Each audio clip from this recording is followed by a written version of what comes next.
Graça e paz, meus irmãos. Vamos para mais um vídeo. Nós estamos imbuídos de trazermos textos que por certas vezes são tabus e outros que são controversos. Nós fizemos o nosso último vídeo, nós falamos sobre o divórcio segundo Deus. E agora nós vamos falar sobre quem é meu próximo, quem é teu próximo. E tem um texto, e está registrado, é um texto exclusivo de Lucas, acerca do bom samaritano. Não está registrado nos três evangélicos sinóticos, né? Mateus, Marcos, só está em Lucas. Pois bem, o texto diz, lá em Lucas capítulo 10, a partir do verso 25, diz assim: um certo doutor da lei, né? Ele interpela Jesus. O doutor da lei interpela Jesus para saber como herdar a vida eterna. Vamos lá. E eis que se levantou certo doutor da lei, tentando e dizendo: Mestre, o que eu farei para herdar a vida eterna? E aí Jesus, no 26, vai e não responde a pergunta. Jesus geralmente nunca respondeu uma pergunta de doutor da lei ou de fariseu. Ele sempre devolvia uma outra pergunta. Aí ele diz: o que está escrito na lei? Uma pergunta Jesus faz. Outra pergunta: e como tu lês? Né? De que forma, como é que tu lê? Como é que tu interpreta? Como é que tu entende? E ele respondendo disse, e aí ele cita ali o decálogo, os 10 mandamentos. Observe aqui que Jesus, ele vem aqui do capítulo 10, ele vem falando sobre o contexto aqui, ele vem falando acerca de carregar a bolsa, aquele que prega o evangelho, vive do evangelho. Se você sai para pregar, não leva alforje, não leva nada. Entrando numa casa, se for de paz, salde com a paz. Se a pessoa não for de paz, a paz volta para você. Então tem um contexto aqui. E aí esse doutor da lei quer interpelar Jesus, e aí ele quer saber aqui como herdar a vida eterna. Nós sabemos que a palavra herdeiro é para quem é filho, né? Ela não tem nada a ver com a lei. Para você ser herdeiro de Deus, basta ser filho. E para ser filho, está registrado lá em João capítulo 1, verso 11 e 12, que é aceitando a Jesus. Aquele que confessa Jesus como um Salvador, ele é adotado como filho, o pai o recebe como filho, e ele agora passa a ser herdeiro de Deus, co-herdeiro com Cristo.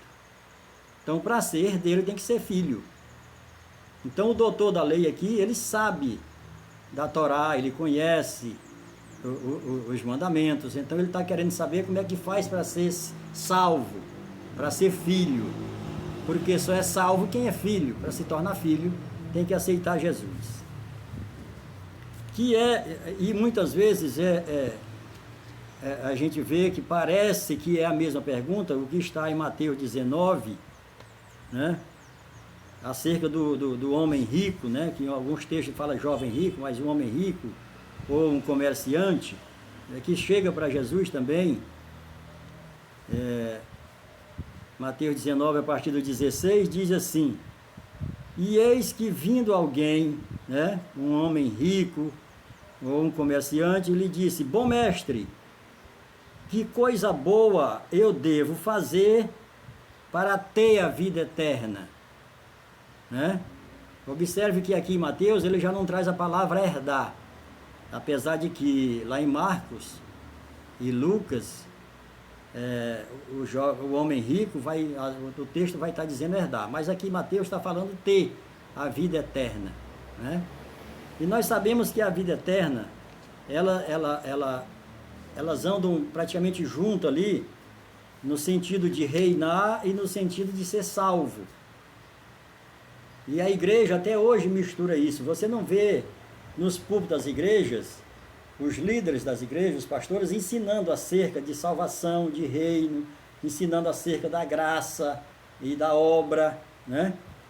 É tanto que também lá no Evangelho de Mateus, Jesus vai dizer, olha, desde João Batista até agora, o reino de Deus é tomado por esforço, ou seja, é tomado à força.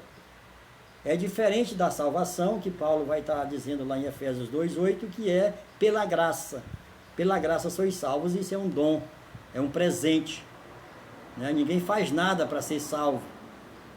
Não é por merecimento, não é por bons hábitos que nos leva à salvação. Pois bem, aí nós vamos discorrer sobre esses dois assuntos, basicamente nesse texto de Lucas, capítulo 10, 25, que fala sobre o bom samaritano. Por que é o bom samaritano? Né? Que farei para herdar a vida eterna. Para herdar a vida eterna tem que ser filho, é salvação, filiação.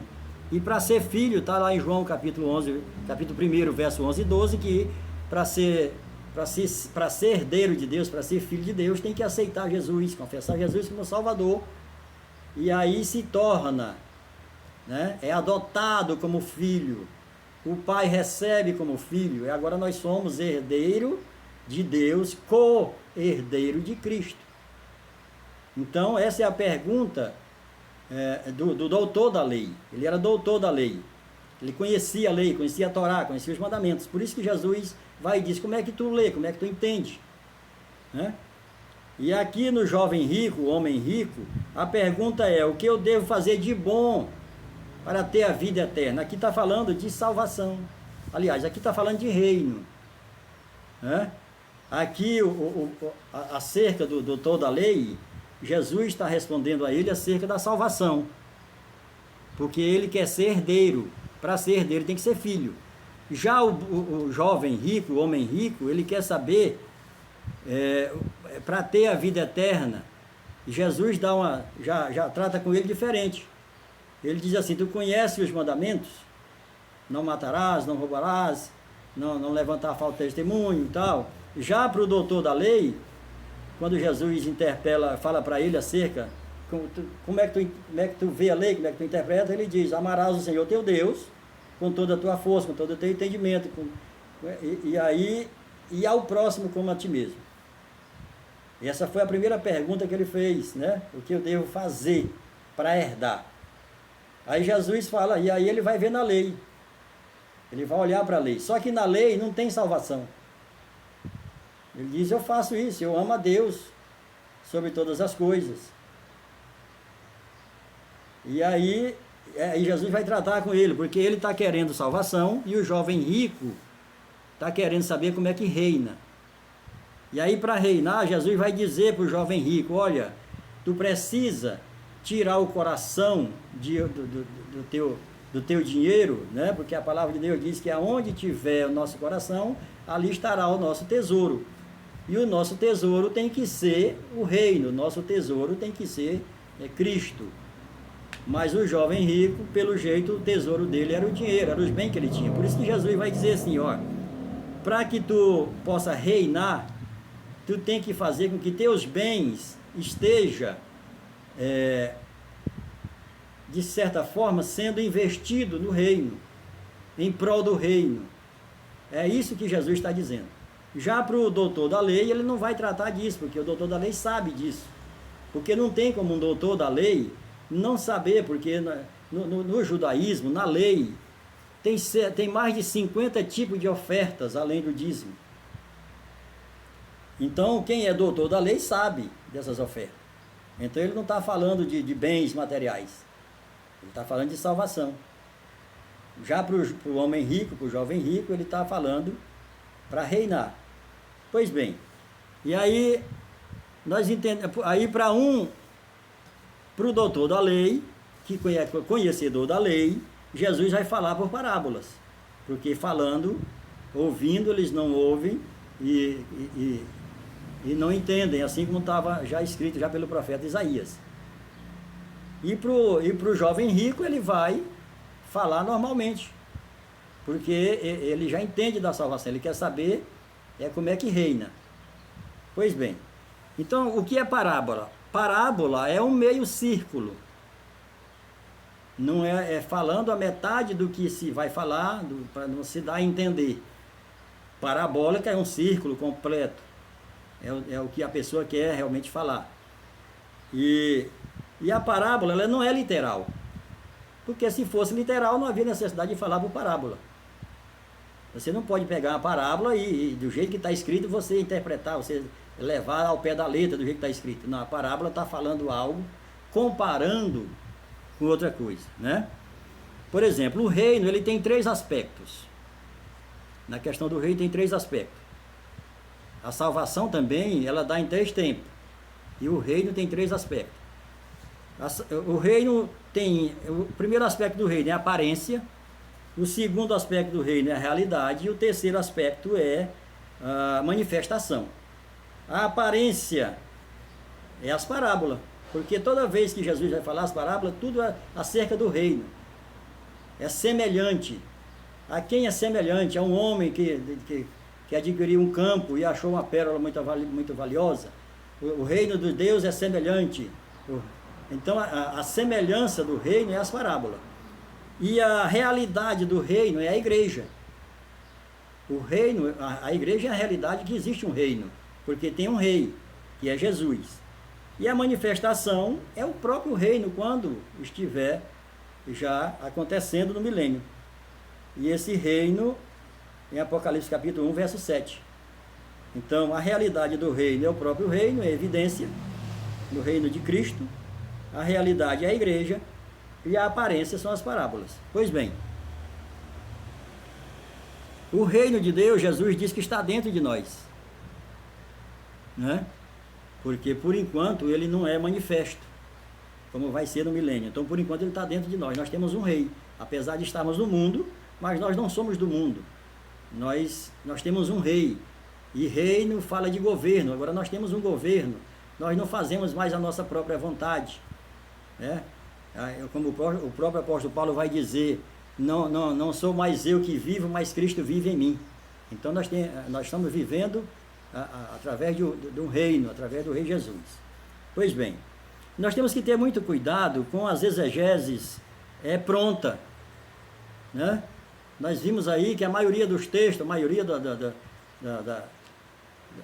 da Bíblia já vem com a exegese pronta. Nós temos que ter cuidado com isso. E nós temos que ter cuidado também com a hermenêutica requentada. Nós temos que vir para cá. Nós temos o Espírito Santo habitando em nós. Claro que nós aprendemos uns com os outros também. Mas também nós devemos meditar na palavra, ler a palavra, buscar entendimento, pedir ao Espírito Santo para nos dar entendimento da palavra, nos revelar a palavra. A palavra ela não está revelada. A Bíblia, apesar de ser uma revelação, como o Apocalipse, né? Apocalipse é a revelação. Mas se ela não for essa revelação, ela não tiver alguém, ou o Espírito Santo vir até você, ou alguém, o Espírito Santo vir até você no sentido de lhe dar entendimento, para você buscar entendimento, ou através de alguém que já tem esse entendimento, aqui é um quebra-cabeça. Você precisa juntar as peças, entendeu? Então a Bíblia não está toda prontinha para você ler e ali tá, tudo literal. Não, tem coisa que é literal e tem muitas coisas que não é literal. Porque a Bíblia é simbólica. Pois bem, nós temos que ter muito cuidado com isso, né?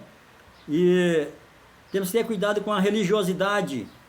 Porque a religiosidade, ela traz apotropismo.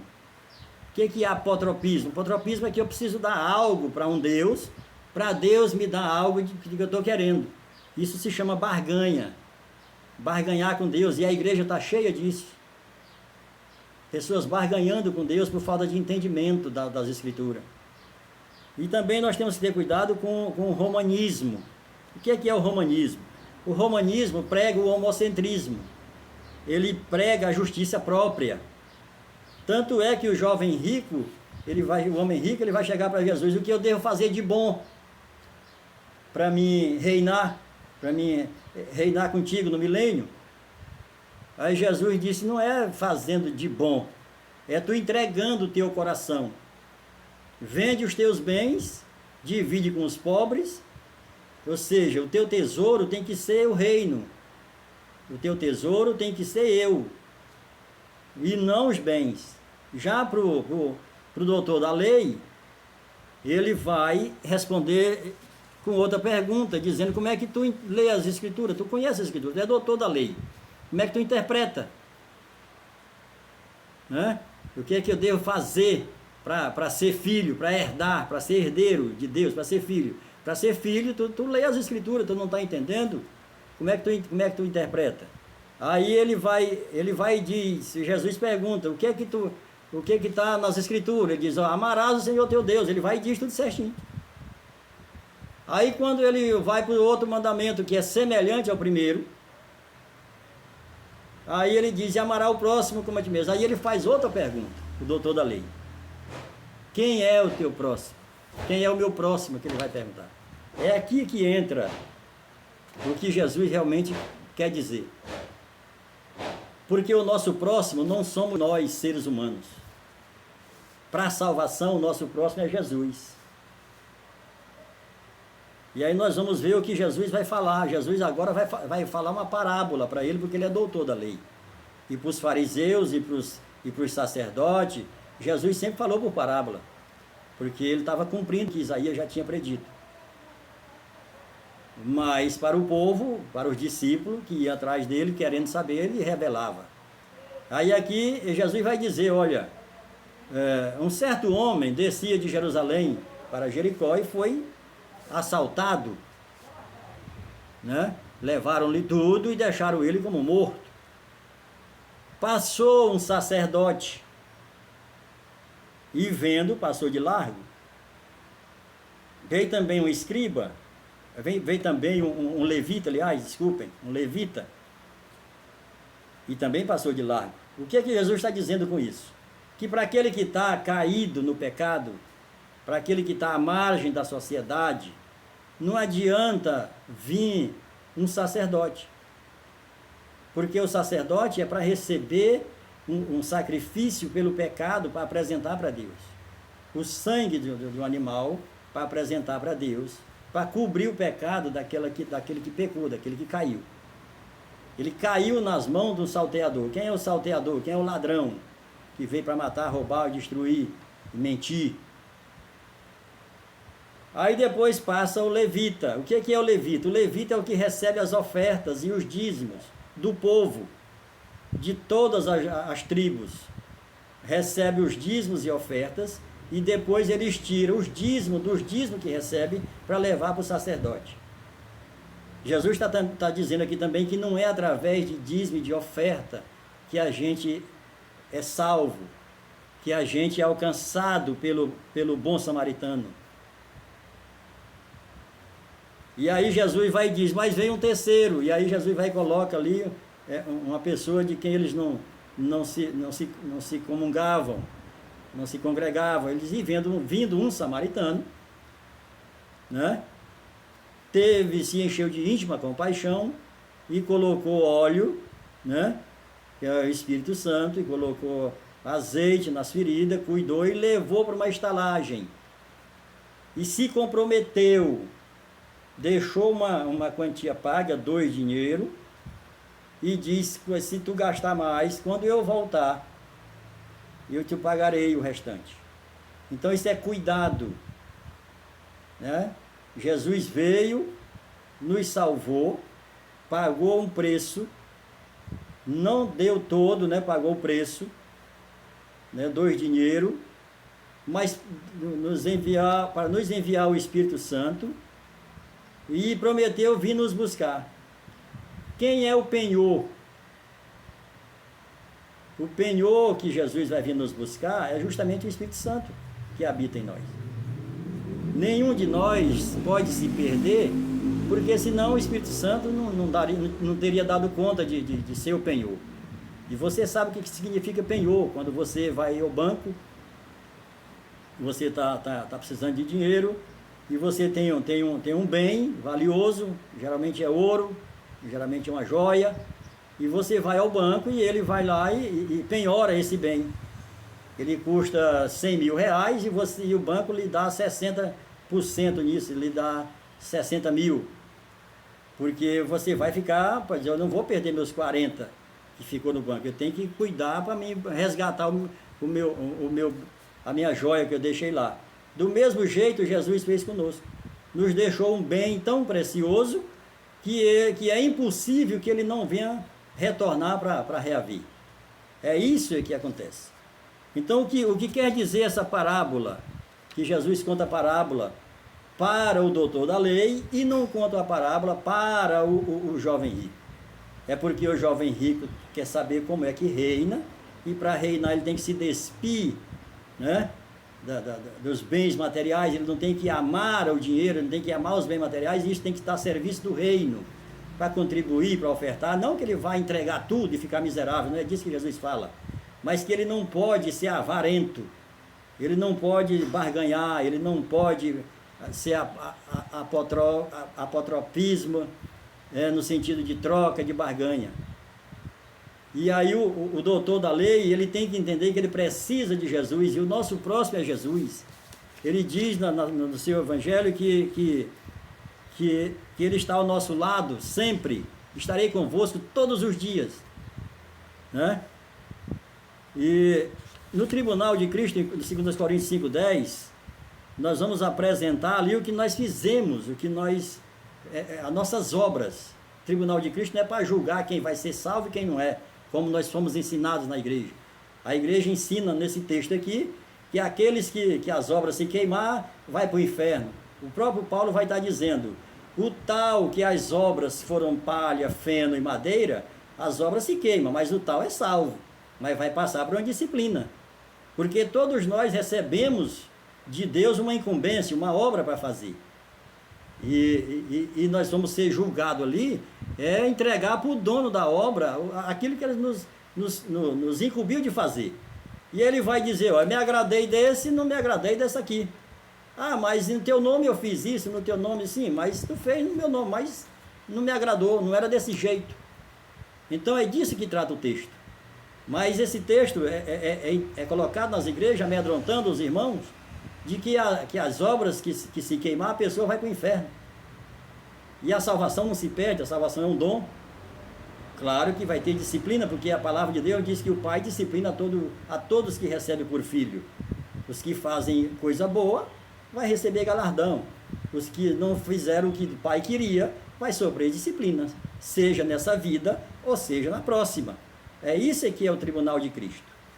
Então eu queria trazer essa revelação, esse entendimento acerca desses dois textos, principalmente acerca do bom samaritano, porque o bom samaritano é Jesus.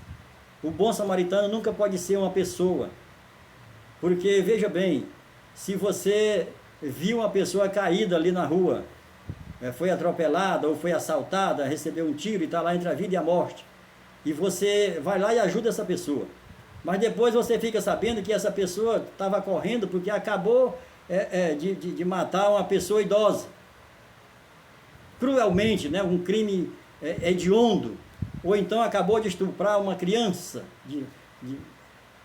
Então, quando você ouve isso, a sua justiça, como o Isaías vai dizer que a nossa justiça é um trapo de imundície, então você já vai dizer, ora, não devia ter ajudado aquela pessoa, então você não é o bom samaritano. O bom samaritano, ele não quer saber o que nós fizemos, ele pagou pelo nosso pecado, ele nos libertou do pecado que era impossível para nós. E os nossos pecados que a gente comete todos os dias, nós devemos pedir perdão e perdoar aqueles que pecam contra nós, para que sejamos perdoados. Isso não tem nada a ver, né, esse texto do bom samaritano com o ser humano. O bom samaritano é Jesus, que nos perdoou, que nos amou primeiro, que nos amou nós sendo ainda inimigos de Deus, pecadores, ele nos amou nessa condição. E agora nós somos filhos, porque ele nos adotou através do Filho. Que Deus abençoe a todos, se inscreva no nosso canal, dê o seu like, e vamos compartilhar esse vídeo. E se você tem algum questionamento, alguma dúvida, coloque, né, faça pergunta, entre em contato conosco. Nós temos o maior prazer em conversar com você. Que Deus abençoe a todos, em nome de Jesus.